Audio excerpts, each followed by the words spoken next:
This is Optimal Finance Daily. 4 lessons from the richest woman in Wall Street history by Maggiulli of dollarsandData.com.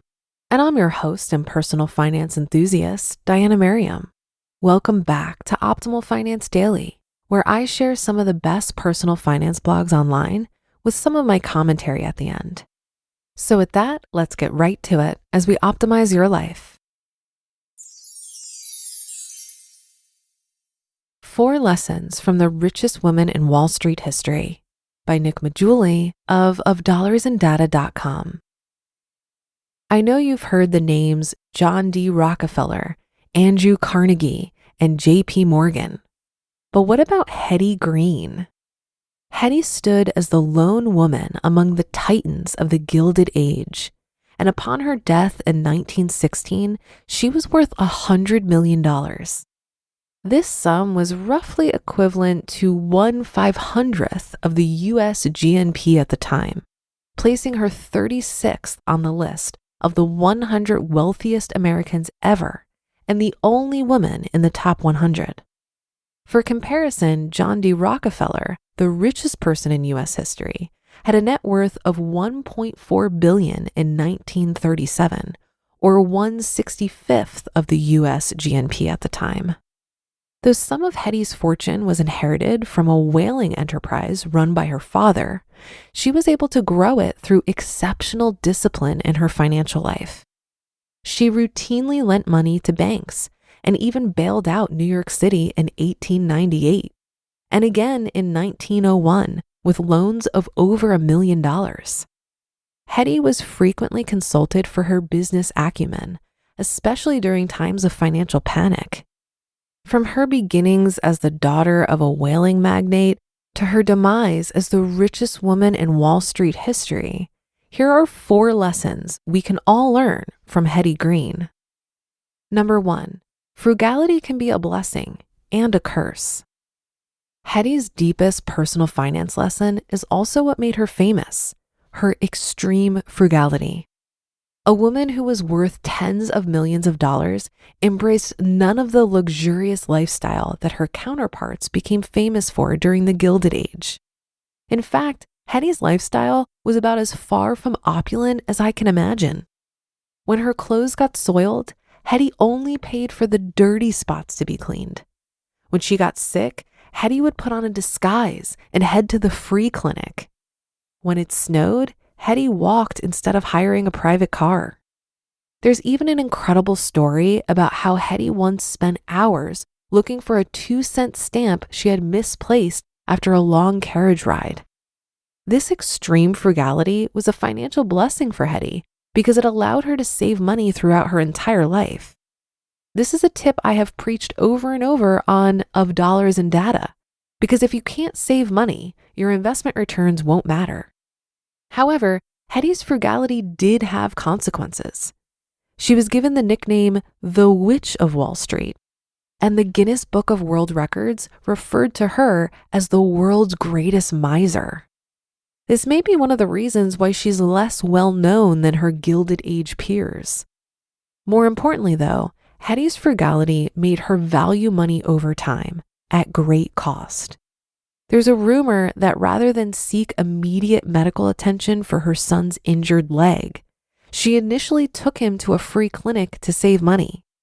In the end, her son's leg had to be amputated for something that might have been avoidable. Frugality can be a curse, but it doesn't have to be. Number 2, invest conservatively to prevent panic. Along with her frugality, Hetty was known for investing in conservative investments, that is, mostly bonds and real estate.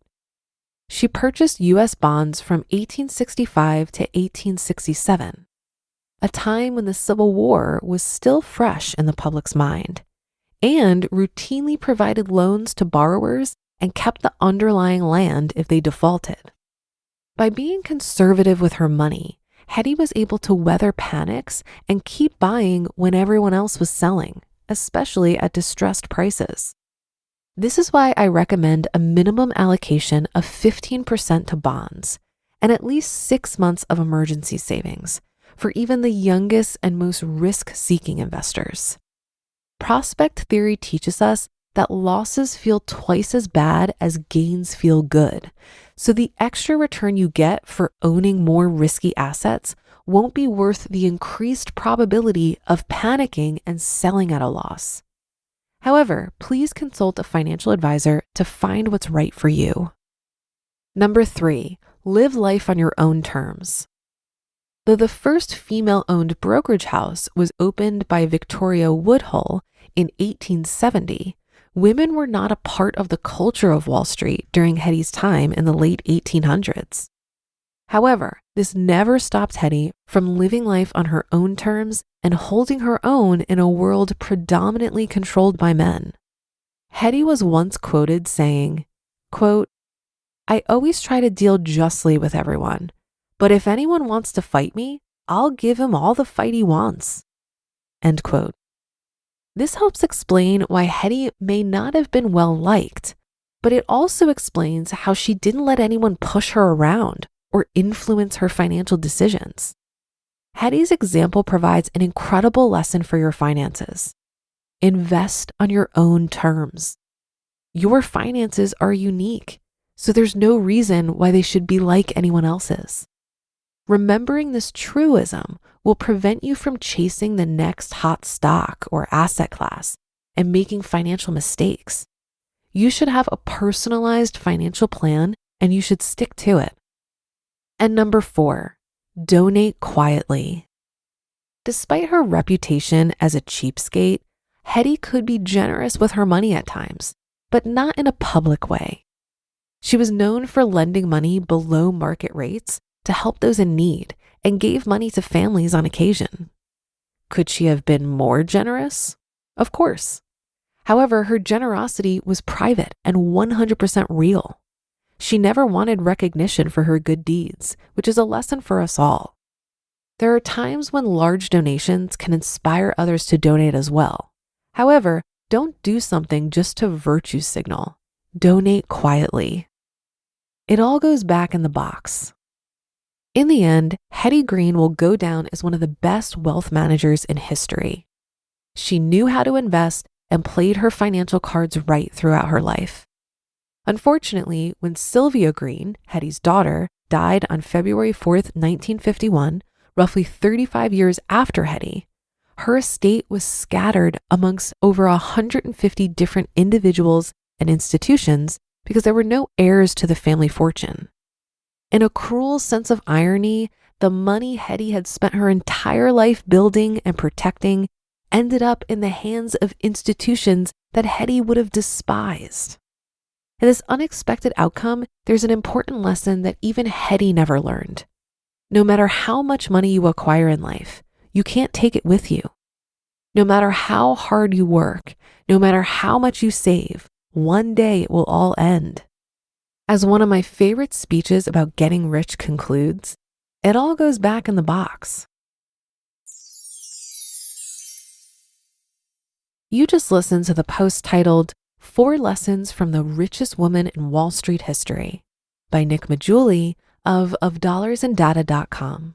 And I'll be right back with my commentary.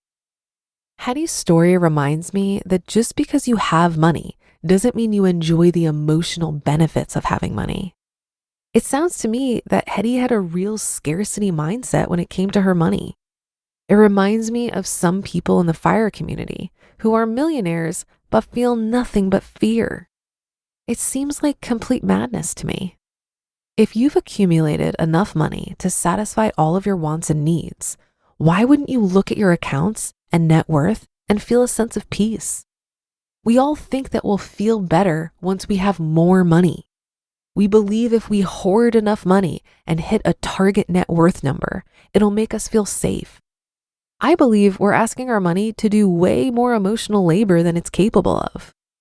Being able to fully enjoy financial freedom requires that we move from a scarcity mindset to an abundance mindset. And this is deep inner work.